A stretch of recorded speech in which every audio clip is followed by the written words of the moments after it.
नमस्कार दोस्तों, मैं बरजुमान मीणा आप सभी का स्वागत करता हूं Aliya exam cues YouTube channel में।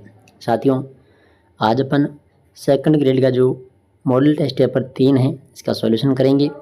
देखिए साथियों, ये मॉडल पेपर 2 महीने पहले करवाए थे और अभी जो कलाम एकेडमी के द्वारा आयोजित करवाए गए जो माइनर टेस्ट पेपर चल रहे हैं उसमें से 3 टेस्ट पेपर मैंने करवा दिए हैं। ठीक है, तो ये टेस्ट पेपर आप ज़रूर देखिए। और ये जो मॉडल टेस्ट पेपर 2 महीने करवा दिए हैं और आज तीसरा मॉडल पेपर मैं करवाने जा रहा हूँ।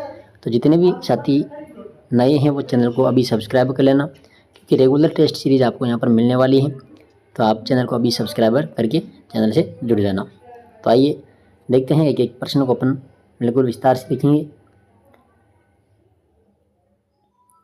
पहला क्वेश्चन है कि राजस्थान के किस भौतिक विभाग में राज्य का न्यूनतम जनसंख्या घनत्व पाया जाता है। देखिए, किस भौतिक विभाग में राज्य का न्यूनतम जनसंख्या घनत्व पाया जाता है। तो इसका राइट आंसर करेंगे अपन ऑप्शन नंबर डी। ठीक है, पश्चिमी मरुस्थलीय प्रदेश। ठीक है, देखो पश्चिमी मरुस्थलीय प्रदेश राजस्थान का सबसे बड़ा भौतिक विभाग है, जो कुल क्षेत्रफल का लगभग कितना 61%। ठीक है, कितना 61% भाग घेरता है। तो इसका राइट आंसर हो जाएगा ऑप्शन नंबर डी। दूसरा क्वेश्चन है कि राजस्थान में शीतकालीन वर्षा मावठ जिसे कहते हैं, इसके लिए निम्नलिखित में से कौन सा कारण उत्तरदायी है। कौन सा कारण उत्तरदायी है। तो देखो, शीतकाल में जो वर्षा होती है ये होती है पश्चिमी विक्षोभों से। तो इसमें जाएगा ऑप्शन नंबर बी। तीसरा क्वेश्चन है राजस्थान में चूलिया जलप्रपात किस नदी पर है स्थित है। चूलिया जलप्रपात साथियों, चूलिया जलप्रपात है कौन सी नदी पर, चंबल नदी पर। ठीक है, राजस्थान के चित्तौड़गढ़ जिले में है ये और भैंसरोडगढ़ के निकट बना हुआ है चंबल नदी पर, जो राजस्थान का सबसे ऊंचा जलप्रपात माना जाता है। इसकी जो लगभग ऊंचाई है चूलिया जलप्रपात की वो 18 मीटर है। कितनी है, 18 मीटर। ठीक है, और देखो चंबल नदी कहाँ से निकलती है, तो ये मध्य प्रदेश में जना पाव की पहाड़ी से इसका उद्गम होता है और ये राजस्थान में बहती हुई यमुना नदी में उत्तर प्रदेश में जाकर मिल जाती है। ठीक है, चौथा क्वेश्चन है सेवण घास राजस्थान के किस जिले में मुख्य रूप से पाई जाती है। सेवण घास राजस्थान के किस जिले में मुख्य रूप से पाई जाती है। तो इसका राइट आंसर आ जाएगा जैसलमेर। ठीक है, देखो सेवण घास एक पौष्टिक घास है ये। ठीक है, जो कहाँ पर पाई जाती है, पश्चिमी क्षेत्र में पाई जाती है और विशेषकर जैसलमेर जिला। नेक्स्ट क्वेश्चन है कि राजस्थान राज्य डेयरी विकास निगम यानी RCDF की स्थापना किस वर्ष की गई थी। देखो, राजस्थान डेयरी विकास निगम, तो साथियों इसकी जो स्थापना है ये की गई थी 1977 में। कब की गई थी, 1977 में की गई थी। तो इधर इसका ऑप्शन देख लीजिएगा आप, ऑप्शन नंबर सी हो जाएगा इसमें 1977। छठा प्रश्न है कि राजस्थान की जनजातियों के संदर्भ में निम्नलिखित में से कौन सा कथन सही है।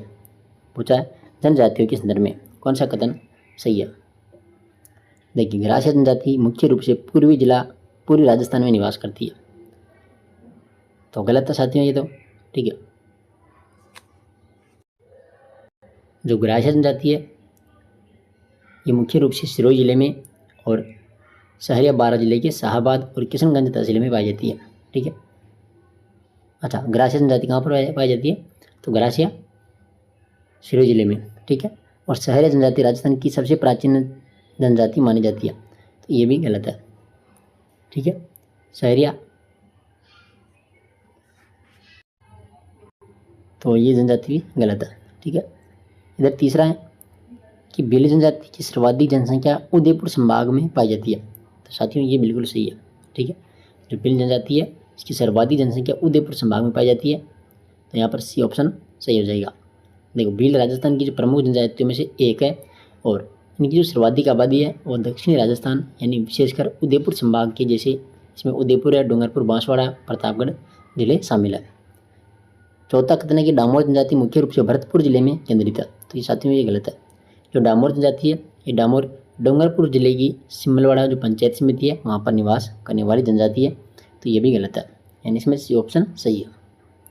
आगे देखिए 7 नंबर क्वेश्चन कि राजस्थान का कौन सा शहर वस्त्र नगरी टेक्सटाइल सिटी के नाम से प्रसिद्ध है। तो इसमें राइट आंसर करेंगे भीलवाड़ा। ठीक है, वस्त्र नगरी भीलवाड़ा।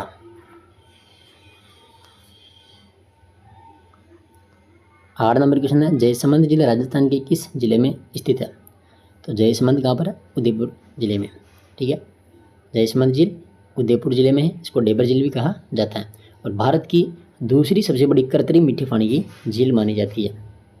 ठीक है, और इसका जो निर्माण किसने करवाया था? तो मेवाड़ के जो महाराणा हैं जयसिंह, इन्होंने 17वीं शताब्दी के अंत में गोमती नदी पर एक बांध बनवाकर इस झील का निर्माण करवाया गया था। इसमें 7 टापू है और आसपास वन्यजीव अभ्यारण्य के लिए प्रसिद्ध है। 9वां क्वेश्चन है, 2011 की जनगणना के अनुसार राजस्थान का लिंगानुपात कितना है? राजस्थान का लिंगानुपात कितना है? 928 है। कितना है? 928। इसमें से जो ग्रामीण लिंगानुपात है वह है 933, ग्रामीण लिंगानुपात 933 और शहरी लिंगानुपात है 914। ठीक है, ये 2011 की जनगणना के अनुसार है। और 2001 की जो जनगणना थी उसमें लिंगानुपात कितना था? 921 था। 2001 की जनगणना के अनुसार 921 था और 11 में 928 है। ठीक है, 10 नंबर क्वेश्चन, राजस्थान में कृषि के संदर्भ में वालरा क्या है? देखो वालरा क्या है? तो ये आदिवासी के द्वारा की जाने वाली स्थानांतरित कृषि है, इसको कहते हैं वालरा। 11 नंबर क्वेश्चन है, कालीबंगा पुरातात्विक स्थल की खोज किसने की थी? तो ये अमलानंद घोष के द्वारा खोज की गई थी। ठीक है, 1952 में 1952 में कालीबंगा सभ्यता की खोज की थी 1952 के अंदर। और जो उत्खनन कार्य किया था वो किया था बीबीलाल बी के थापर के द्वारा 1961 से 69 तक। और ये कहाँ पर है कालीबंगा सभ्यता? हनुमानगढ़ जिले में है। ठीक है, घग्गर नदी के किनारे विकसित हुई थी कालीबंगा सभ्यता। 12 नंबर क्वेश्चन है, आहड़ सभ्यता के लोग किस खाद्य पदार्थ से अच्छी तरह से परिचित थे? देखिए आहड़ सभ्यता के लोग, तो ये चावल से परिचित थे। ठीक है, चावल से, समझ आएगा चावल।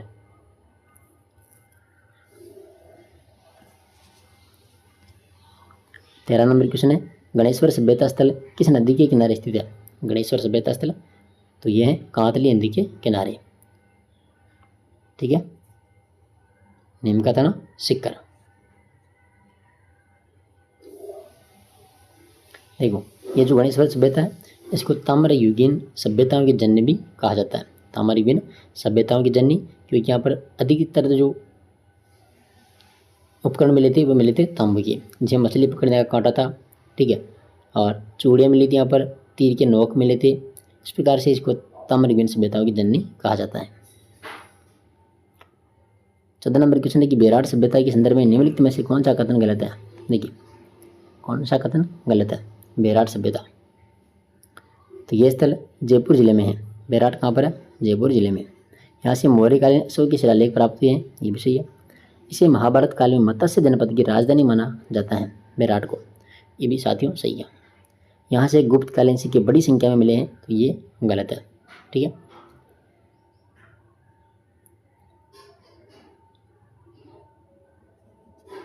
यहाँ से जो सिक्के मिले थे वो मिले थे इंडो ग्रीक शासकों के सिक्के। ठीक है, इंडो ग्रीक शासकों के सिक्के मिले थे बेराट से, तो ये गलत है यहाँ पर डी ऑप्शन।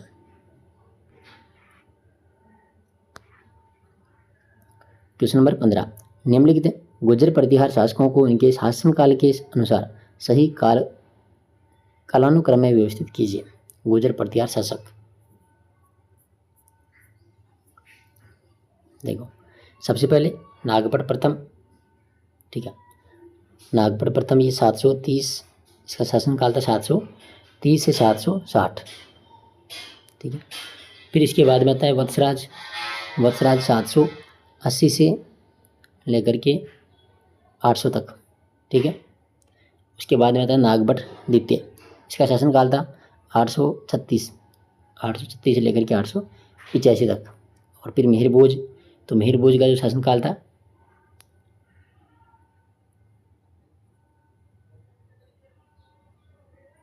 देखो नागभट द्वितीय का गलत हो गया ना, वापस देखिए। नागभट द्वितीय का था 800 से लेकर के ये था 833 तक, ठीक है। और मिहिर भोज का था ये 836 से लेकर के 885 तक। तो बिल्कुल एक क्रम के अनुसार है, पहले नागभट्ट प्रथम, फिर वत्सराज, फिर नागभट्ट द्वितीय, फिर मिहिर भोज।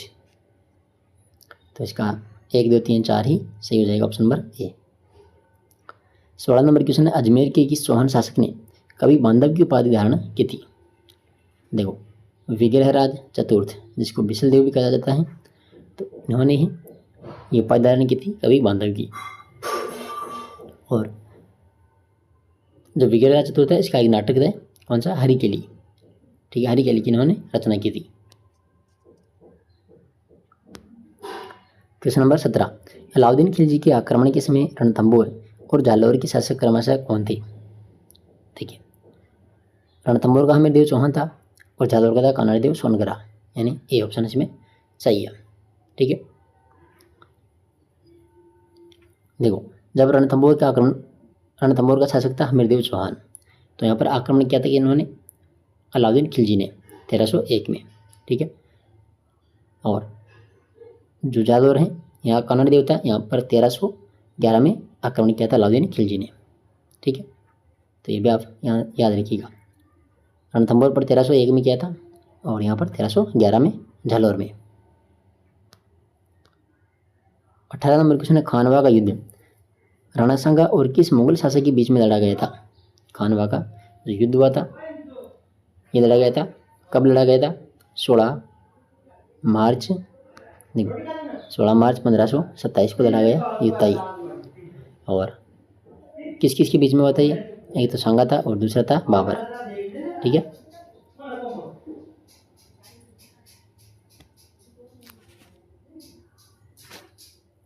आगे देखो, क्वेश्चन नंबर 19, हल्दी घाटी के युद्ध यानी 1576 में मुगल सेना का नेतृत्व किसने किया था? हल्दी घाटी के युद्ध में मुगल सेना का नेतृत्व किसने किया था? तो मानसिंह प्रथम इन्होंने किया था, मानसिंह प्रथम ने। हल्दी घाटी का युद्ध हुआ था 1576 में, यानी 18 जून 1576 में। इसमें जाएगा ऑप्शन नंबर बी।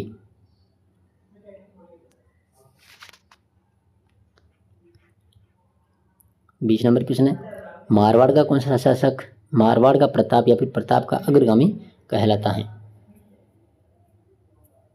तो इसमें जाएगा राव चंद्रसेन। क्वेश्चन नंबर 21 है, पाबूजी को किसका अवतार माना जाता है? तो पाबूजी को मानते हैं लक्ष्मण का अवतार, ठीक है। पाबूजी लक्ष्मण का अवतार माने जाते हैं। ऊँटों के देवता भी इसको कहा जाता है। और इसका जो मुख्य मंदिर है ये कोलोमंड के अंदर है, फलोदी में, ठीक है। 22 नंबर क्वेश्चन है, तेजाजी का मुख्य तीर्थ स्थल कहाँ स्थित है? तो ये खड़नाल नागौर के अंदर है, ठीक है। यहाँ पर क्या हुआ था? तेजाजी का जन्म हुआ था खड़नाल नागौर में, और यही इनका पूजा स्थल भी है। देखो, तेजाजी का जो पशु मेला है, सबसे बड़ा पशु मेला, वो लगता है परबतसर नागौर के अंदर भाद्रपद शुक्ल दशमी को, जिसे तेजा दशमी भी कहा जाता है। देखो, तेजाजी को सर्पों के देवता कहते हैं, कृषि कार्यों के उपकारक देवता भी इनको माने जाते हैं, और इनका जो प्रतीक है वह है तलवारधारी अश्वारोही। तो राइट आंसर है करनाल नागौर। 23 नंबर क्वेश्चन है, किस लोक देवी का मंदिर मठ कहलाता है? मठ, तो इसमें जाएगा करणी माता, सी ऑप्शन। करणी माता कहाँ है इनका मंदिर? देशनोक बीकानेर में, ठीक है। और ये जो बीकानेर के राठौड़ शासक हैं, इनकी कुलदेवी मानी जाती है करणी माता। इनकी जो मंदिर में जो चूहे पाए जाते हैं उनको कहते हैं काबा, ये सफ़ेद होते हैं इनको कहते हैं काबा, ठीक है। और ये इन्हीं को पवित्र माना जाता है, जिन्होंने इनके दर्शन कर लिए वही मानते हैं कि करणी माता के दर्शन कर लिए। जो करणी माता का जो मेला लगता है वो लगता है चैत्र और आश्विन के नवरात्रों में। आगे देखो, 24 नंबर क्वेश्चन है, संत पीपा किस राजपूत शासक से संबंधित है? संत पीपा, तो इसमें जाएगा खिची, ठीक है। वास्तविक नाम था प्रताप सिंह खिची।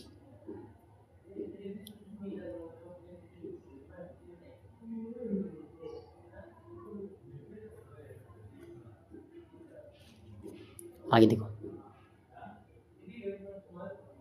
ये प्रताप ये जो संत पीपा है, संत पीपा का वास्तविक नाम क्या था? प्रताप सिंह। ठीक है। जो घाघरों की खींची राजपूत शासक थी, तो इसमें जाएगा ऑप्शन नंबर बी, खींची। और ये संत पीपा रामानंद के शिष्य थे, ये भी आप ध्यान रखिएगा। और इसकी जो छतरी बनी हुई है वो घाघरों दुर्ग में बनी हुई है, झालावाड़ में, और जो गुफा है वह है टोडा टोंक में। जबकि मुख्य जो मंदिर है वो मंदिर है समदड़ी बाड़मेर के अंदर, संत पीपा का।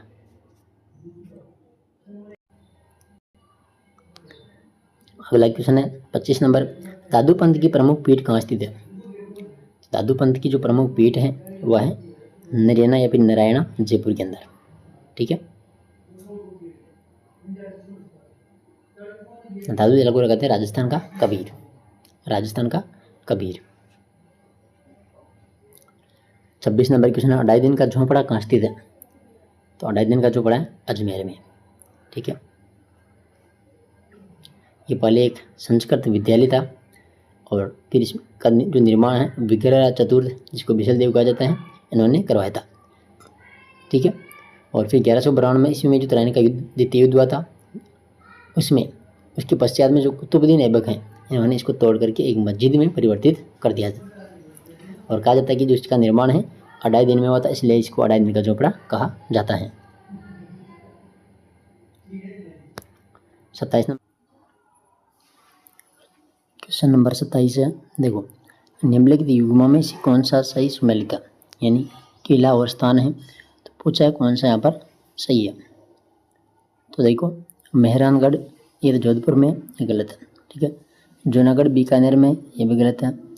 सोनारगढ़ ये जैसलमेर के अंदर है, ये भी गलत है। घाघरों झालावाड़, तो ये सही है।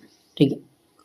यहाँ पर घाघरों में किला सही है, बाकी ये सभी गलत है। 28 नंबर क्वेश्चन है, बणी ठणी चित्र किस चित्रकला शैली से संबंधित है? बणी ठणी, इसमें जाएगा किशनगढ़ शैली। ठीक है। किशनगढ़ शैली, देखो किशनगढ़ शैली जो है ये चित्रकला शैली का विश्व प्रसिद्ध चित्र है। कौन सा? यहाँ पर बणी ठणी। ठीक है, बणी ठणी। और इसके जो ये बणी ठणी है, इसे किशनगढ़ के शासक थे कौन? सावंत सिंह, इसको नागरिकदास कहते हैं। उसी के शासनकाल में जो चित्रकार था निहाल चंद, उसी के द्वारा चित्रित की गई थी। 29 नंबर क्वेश्चन, राजस्थान में पुष्कर मेला कब आयोजित होता है? पुष्कर मेला, तो इसमें आ जाएगा कार्तिक पूर्णिमा को। ठीक है।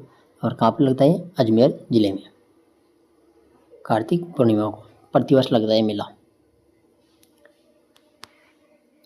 30 नंबर क्वेश्चन तक, मेमंद आभूषण कहाँ पाना जाता है? मेमंद आभूषण, साथियों ये सिर में पहनने वाला आभूषण है मेमंद। ठीक है।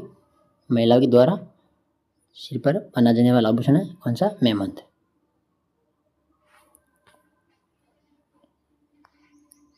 इकतीस नंबर क्वेश्चन है, भारतीय संविधान का कौन सा अनुच्छेद राज्यपाल की नियुक्ति से संबंधित है? देखो, राज्यपाल की नियुक्ति कौन से अनुच्छेद में है? इसमें जाएगा अनुच्छेद 155 में। ठीक है, अनुच्छेद 155 राज्यपाल की नियुक्ति। और जो राज्यपाल हैं इसको राष्ट्रपति के द्वारा, ठीक है, नियुक्त कौन करता है? राष्ट्रपति। राष्ट्रपति अपने हस्ताक्षर और मुद्रा सहित अधिपत्र के द्वारा राज्यपाल को नियुक्त करता है। राज्यपाल का जो पद है एक संवैधानिक पद होता है ये, या ये कह सकते हैं कि एक संवैधानिक प्रमुख होता है राज्यपाल, और केंद्र सरकार के प्रतिनिधि के रूप में कार्य करता है। इसका जो कार्यकाल होता है वह सामान्यतः 5 वर्ष का होता है। अनुच्छेद जो 153 है, 153 के अंदर है राज्यपाल का पद। ठीक है, राज्यपाल का पद है। और 154 में शक्तियाँ, कार्यपालिका शक्ति है, राज्यपाल की कार्यपालिका शक्ति। 156 जो है अनुच्छेद 156, इसमें क्या है? तो इसमें है कार्यकाल, पदावधि। ठीक है, 56 के अंदर जाएगा कार्यकाल। तो यहाँ पर इसका राइट आंसर कौन सा है? अनुच्छेद 155।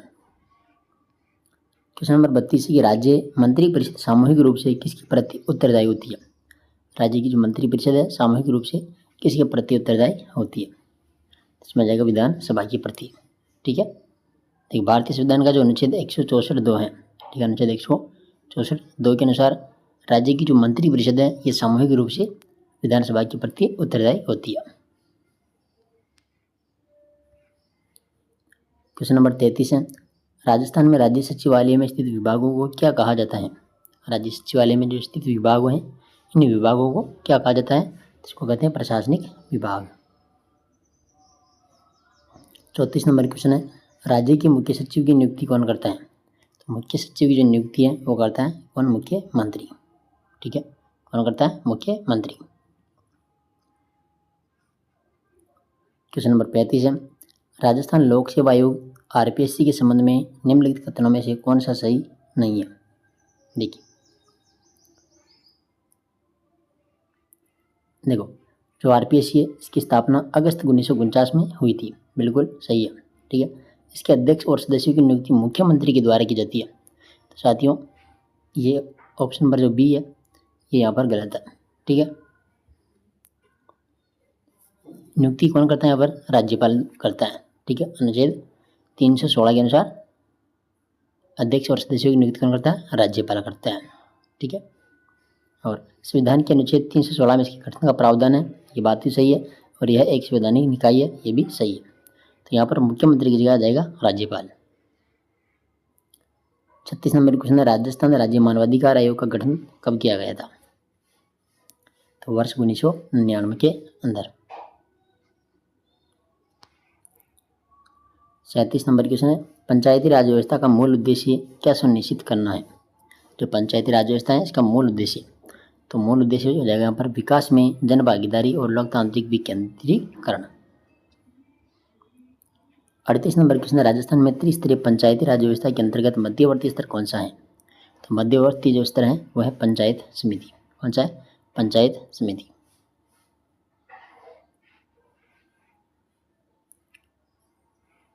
क्वेश्चन नंबर 39 है, राजस्थान विधानसभा की सदस्य संख्या कितनी है? इसमें आ जाएगा 200। ठीक है, अब देखो 40 नंबर क्वेश्चन है, अभिकथन है कि राज्य विधानमंडल का अभिन्न अंग होता है। ठीक है, और कारण है यहाँ पर कोई भी विधेयक राज्यपाल की सहमति के बिना कानून नहीं बन सकता। तो देखो इसमें ए और आर दोनों सही है, आर एक की सही व्याख्या करता है। ठीक है, नेक्स्ट क्वेश्चन देखो, क्वेश्चन नंबर 41 है कि हाल ही में राजस्थान सरकार के द्वारा शुरू की गई मुख्यमंत्री चिरंजीवी स्वास्थ्य बीमा योजना का जो मुख्य उद्देश्य है वो मुख्य उद्देश्य क्या है? तो इसका जो मुख्य उद्देश्य है सभी निवासियों को सार्वभौमिक स्वास्थ्य कवरेज प्रदान करना। इसमें जाएगा बी ऑप्शन। क्वेश्चन नंबर 42 है कि राजस्थान के किस शहर में हाल ही में भारत के दूसरे सबसे बड़े क्रिकेट स्टेडियम का निर्माण कार्य प्रारंभ हुआ है? तो इसमें जाएगा जयपुर। ठीक है, 43 नंबर क्वेश्चन है, राजीव गांधी ग्रामीण ओलंपिक खेलों का आयोजन मुख्य रूप से किस उद्देश्य से किया गया था? तो इसमें जाएगा कि ग्रामीण प्रतिभाओं को खोजकर उन्हें मंच प्रदान करना। बी ऑप्शन इसमें सही है। आगे देखो, क्वेश्चन नंबर 44 है, राजस्थान सरकार की इंदिरा रसोई योजना का मुख्य लक्ष्य क्या है? जो इंदिरा रसोई योजना चल रही है इसका मुख्य उद्देश्य क्या है? कि कोई भूखा न सोए के संकल्प को साकार करना। इसमें आ जाएगा ऑप्शन नंबर बी। 45 नंबर क्वेश्चन है कि हाल ही में राजस्थान के किस उत्पाद को भौगोलिक संकेतक जीआई टैग प्रदान किया गया है? तो जीआई टैग इसमें आ जाएगा Sojat mehndi. Option number B.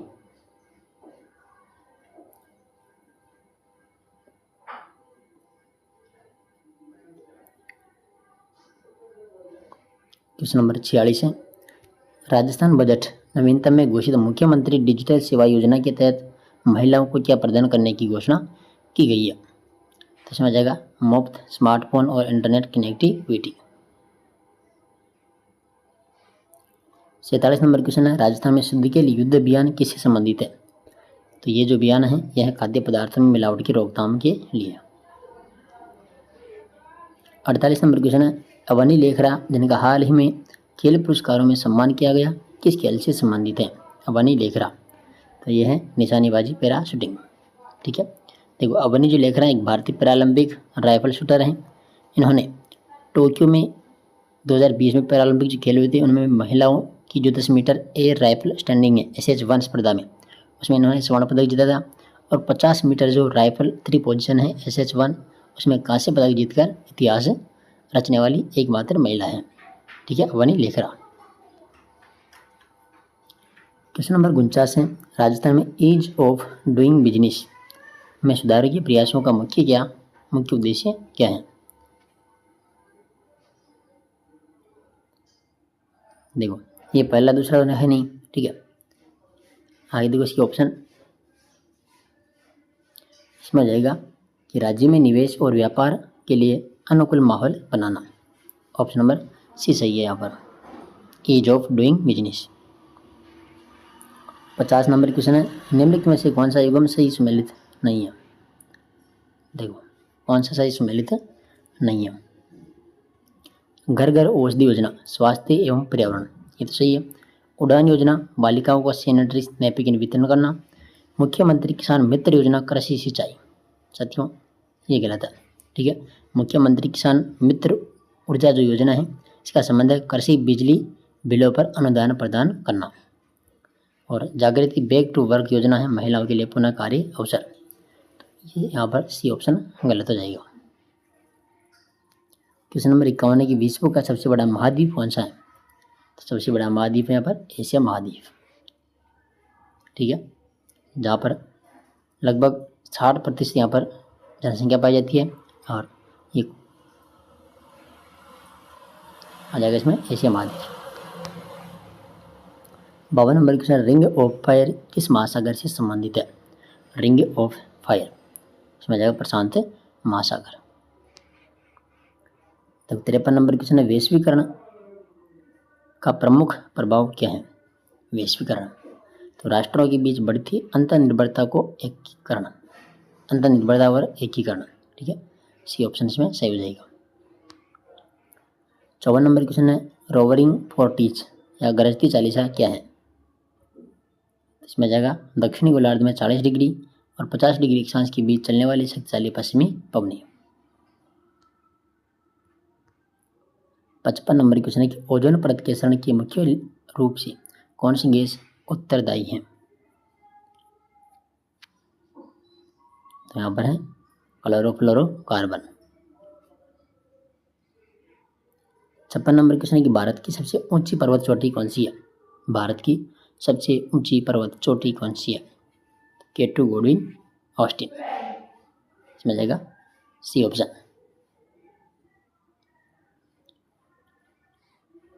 57 number question है, भारत में अधिकांश वर्षा किस मानसून से होती है? तो इसमें जाएगा दक्षिण पश्चिमी मानसून। 58 नंबर क्वेश्चन है, प्रायद्वीपीय भारत की सबसे लंबी नदी कौन सी है? तो यहाँ पर है गोदावरी नदी, लगभग ये 1465 किलोमीटर है इसकी लंबाई, ठीक है। और ये कहाँ से निकलती है? महाराष्ट्र के नासिक जिले से त्र्यंबकेश्वर से निकलती है और आकर ये जो बंगाली खाड़ी में गिरती है आगे जाके। इसको दक्षिण गंगा या फिर वृद्ध गंगा भी कहते हैं। क्वेश्चन नंबर 59 है कि सुंदरी वृक्ष किस प्रकार के वनों में पाए जाते हैं? सुंदरी वृक्ष, इसमें जाएगा मैंग्रोव वन, ज्वारी वन।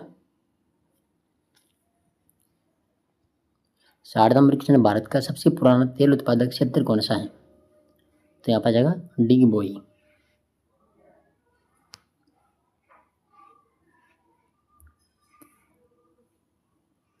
क्वेश्चन नंबर 61 है, भारतीय अर्थव्यवस्था में सेवा क्षेत्र के योगदान के संबंध में कौन सा कथन सर्वाधिक उपयुक्त है? यहाँ पर जाएगा यह भारतीय GDP में सबसे बड़ा योगदान करता है, इसमें जाएगा सी ऑप्शन। 62 नंबर क्वेश्चन है, हरित क्रांति का संबंध मुख्य रूप से किस फसल के उत्पादन में वृद्धि से था?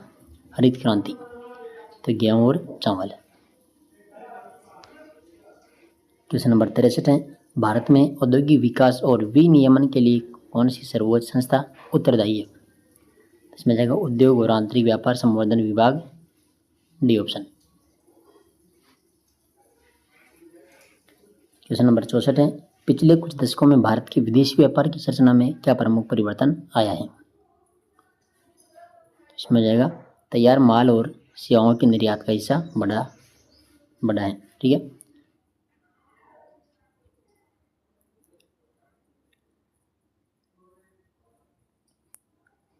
आगे देखो क्वेश्चन नंबर 65, वर्तमान में भारत का सबसे बड़ा व्यापारिक भागीदार यानी कुल व्यापार के संदर्भ में कौन सा देश है? तो इसमें जाएगा संयुक्त राज्य अमेरिका। 66 नंबर क्वेश्चन, भारत सरकार अधिनियम 1919 गवर्नमेंट ऑफ इंडिया एक्ट 1919 को किस अन्य नाम से भी जाना जाता है? तो इसमें आ जाएगा मॉन्टेग चेम्सफोर्ड सुधार। ठीक है, बी ऑप्शन इसमें सही हो जाएगा।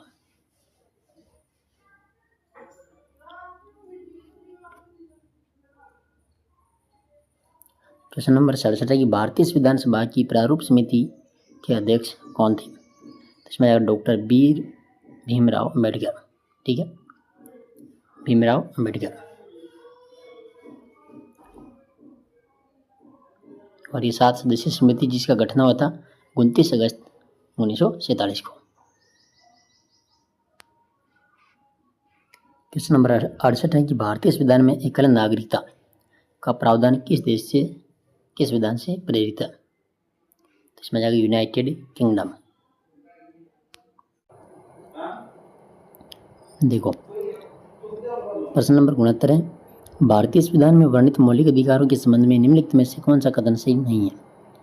देखते हैं, यह न्यायोचित है अर्थात इनके उल्लंघन पर न्यायालय में जाया जा सकता है। बिल्कुल ये तो सही है। ठीक है, दूसरा, इन्हें आपातकाल के दौरान निलंबित किया जा सकता है अनुच्छेद 20 व 21 को छोड़ करके, तो ये भी सही है।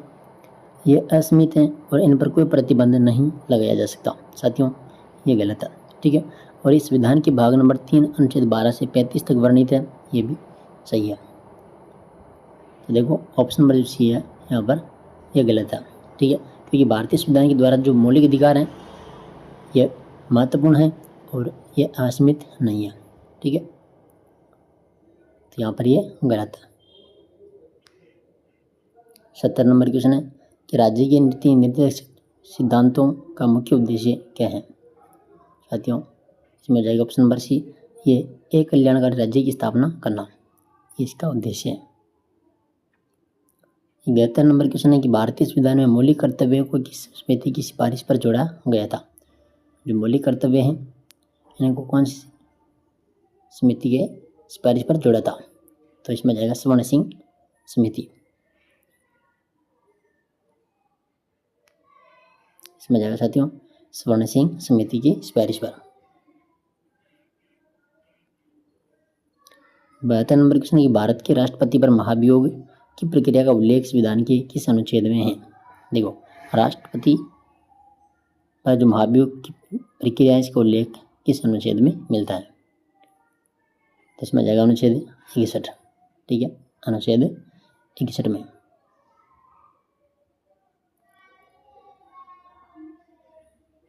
क्वेश्चन नंबर 73 है कि भारत का प्रधानमंत्री बनने के लिए न्यूनतम आयु कितनी होनी चाहिए? तो प्रधानमंत्री के लिए जो न्यूनतम आयु है वह है 25 वर्ष। ठीक है, 25 वर्ष।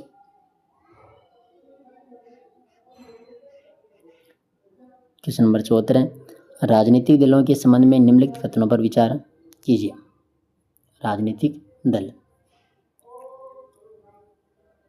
देखो पहला है कि भारत में बहुदलीय प्रणाली है। बिल्कुल, राजनीतिक दलों को मान्यता और चुनाव चिन्ह भारत का निर्वाचन आयोग प्रदान करता है, ये भी सही है।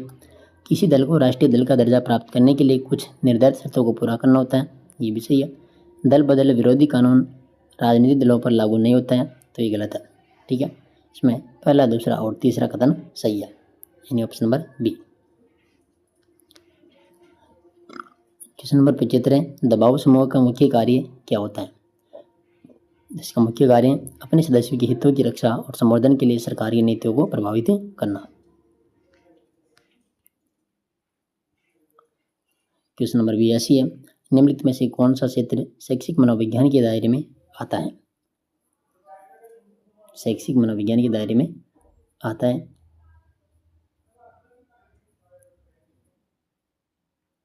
देखो शिक्षार्थी का विकास,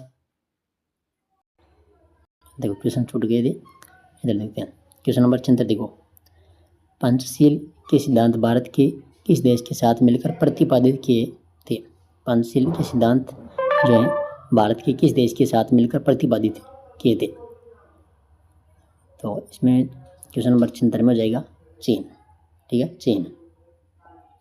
क्वेश्चन नंबर 77 है, गुट निरपेक्ष आंदोलन के संस्थापक नेताओं में से कौन प्रमुख भारतीय नेता थे? तो यहाँ पर हो जाएगा जवाहरलाल नेहरू। 78 नंबर क्वेश्चन है कि भारत संयुक्त राष्ट्र का सदस्य कब बना था? तो ये बना था 1945। ठीक है, संस्थापक सदस्य बना था 1945 में। क्वेश्चन नंबर 79 है, अंतरराष्ट्रीय राजनीति में वैश्वीकरण के संदर्भ में निम्नलिखित में से कौन सा रुझान देखा जा रहा है? तो यहाँ पर हो जाएगा अंतर्राष्ट्रीय संगठनों और गैर राज्य अभिकर्ताओं के महत्व में वृद्धि। तो बी ऑप्शन इसमें सही है। 80 नंबर क्वेश्चन है कि भारत की विदेश नीति के संबंध में निम्नलिखित में से कौन सा कथन सही है? विदेश नीति के संबंध में तो कौन सा कथन सही है? यहाँ पर इसमें जाएगा ऑप्शन नंबर सी कि भारत पूर्व की ओर देखो एक्ट ईस्ट नीति का अनुसरण करता है। इसमें सी ऑप्शन सही है। अब देखो क्वेश्चन नंबर 81, यहाँ से शिक्षा मनोविज्ञान के 20 क्वेश्चन है। पहला क्वेश्चन है कि शैक्षिक मनोविज्ञान मुख्य रूप से किससे संबंधित है? तो यहाँ पर जाएगा शिक्षण और अधिगम की प्रक्रियाओं का मनोवैज्ञानिक अध्ययन। बी ऑप्शन इसमें सही है। ठीक है, अब देखो क्वेश्चन नंबर 82। क्वेश्चन नंबर 82 की निम्नलिखित में से कौन सा क्षेत्र शैक्षिक मनोविज्ञान के दायरे में आता है?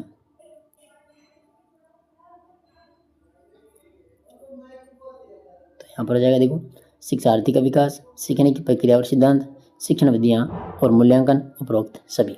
इसमें सभी सही होगा। क्वेश्चन नंबर 83 है, वृद्धि यानी ग्रोथ और विकास डेवलपमेंट के संबंध में कौन सा कथन सही है? देखो वृद्धि केवल मात्रात्मक परिवर्तनों को संदर्भित करती है, जबकि जो विकास है मात्रात्मक और गुणात्मक दोनों ही परिवर्तनों को। तो यही यहाँ पर सही है। देखो बी है कि विकास केवल शारीरिक परिवर्तनों तक सीमित है, ये गलत है। ठीक है, विकास जो होता है एक निरंतर और क्रमिक प्रक्रिया होती है जो गर्भाधान से लेकर के मृत्यु तक चलती है, तो ये गलत है। ठीक है, वृद्धि जीवन भर चलने वाली प्रक्रिया है, जबकि विकास परिपक्वता पर रुक जाता है, तो ये भी यहाँ पर गलत है। ठीक है, और वृद्धि और विकास दोनों का मापन सटीक रूप से संभव है, तो ये भी गलत है। ठीक है, विकास को मापा नहीं जाता जबकि वृद्धि को माप सकते हैं, तो यहाँ पर केवल पहला ही कथन सही है, option number A. 84 number question है कि उस अवस्था में बच्चे में ईर्ष्या और श्रम जैसे संवेगों का विकास प्रारंभ होता है। तो इसमें जाएगा पूर्व बाल्य अवस्था, इसकी जो आयु होती है 2 से 6 वर्ष। ठीक है, क्वेश्चन नंबर 85 है कि जीन पियाजे के संज्ञानात्मक विकास सिद्धांत के अनुसार वस्तु स्थायित्व का गुण किस अवस्था में विकसित होता है? यहाँ पर जाएगा संवेदी पेशीय अवस्था। 86 नंबर क्वेश्चन है अधिगम को सर्वोत्तम रूप से कैसे परिभाषित किया जा सकता है? अधिगम को, तो यहाँ पर इसमें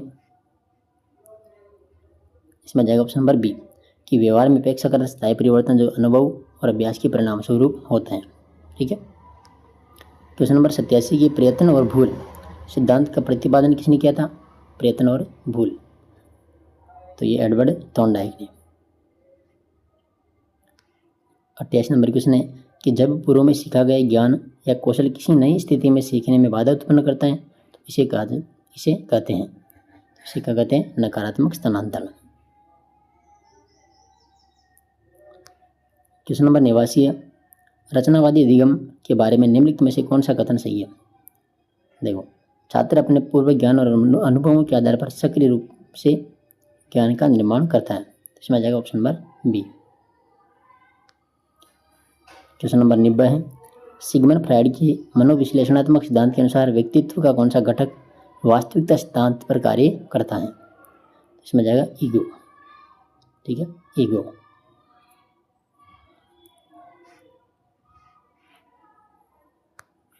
क्वेश्चन नंबर 91 जब कोई व्यक्ति अपनी असफलता या कमी के लिए बाहरी कारकों या दूसरों को दोषी ठहराता है तो वह किस रक्षा युक्ति का उपयोग कर रहा होता है? तो वह यहाँ पर जाएगा इसमें प्रक्षेपण। ठीक है, प्रक्षेपण। क्वेश्चन नंबर 92 है हावर्ड गार्डनर ने किस प्रकार की बुद्धि का सिद्धांत प्रतिपादित किया है? तो यहाँ पर जाएगा बहुबुद्धि सिद्धांत। क्वेश्चन नंबर 93 निम्नलिखित में से कौन सा परीक्षण मुख्य रूप से सृजनात्मकता के मापन से संबंधित है? इसमें आ जाएगा ऑप्शन नंबर सी टॉरेंस सृजनात्मक चिंतन परीक्षा। क्वेश्चन नंबर 94 है सामयिक बुद्धि में निम्नलिखित में से क्या शामिल नहीं है। तो यहाँ पर आ जाएगा देखो केवल उच्च बौद्धिक क्षमता IQ होना, ये शामिल इसमें नहीं है। ठीक है, देखो अपने स्वयं के संवेगों को पहचानना और समझना, दूसरों के संवेगों को समझना और उन पर प्रतिक्रिया देना, अपने संवेगों का प्रबंधन और नियंत्रण करना। तो इसमें आ जाएगा option number D. Question number 95 है कि इब्राहिम मैस्लो की आवश्यकता पदानुक्रम सिद्धांत में सर्वोच्च स्तर की आवश्यकता कौन सी है। सर्वोत्तम आ जाएगी इसमें आत्मसिद्धि की आवश्यकता। ठीक है,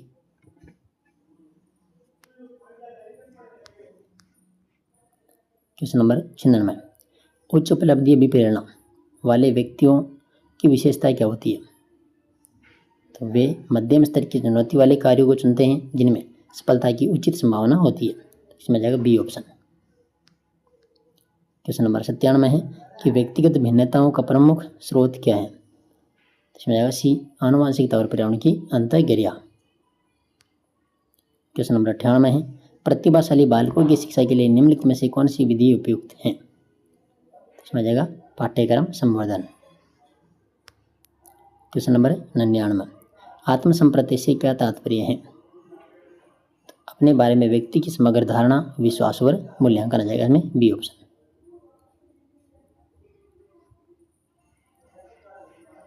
क्वेश्चन नंबर 100 देखो इसमें सम्मिलित करना है सिद्धांत और एक तरफ है मनोवैज्ञानिक। मनोसामाजिक विकास का सिद्धांत ये किसने दिया था। तो ये दिया था एरिक एरिक्सन के द्वारा। ठीक है, इसमें जाएगा 4 मानवतावादी दृष्टिकोण, इसमें जाएगा कार्ल रोजर्स। सामाजिक अधिगम का जो सिद्धांत है ये दिया था अल्बर्ट बांडुरा ने, और सामाजिक सांस्कृतिक सिद्धांत दिया था लेव वाइगोत्स्की ने। तो ये मॉडल टेस्ट पेपर 3 के पूरे 100% थे साथियों, और रेगुलर टेस्ट सीरीज आपको यहाँ पर मिल रही है, तो आप चैनल को अभी सब्सक्राइब कर लेना। ठीक है, और कलाम के टेस्ट भी आपको मिल रहे हैं। टेलीग्राम को आप ज्वाइन कर लेना, वहाँ पर आपको PDF प्राप्त हो जाएगी। धन्यवाद।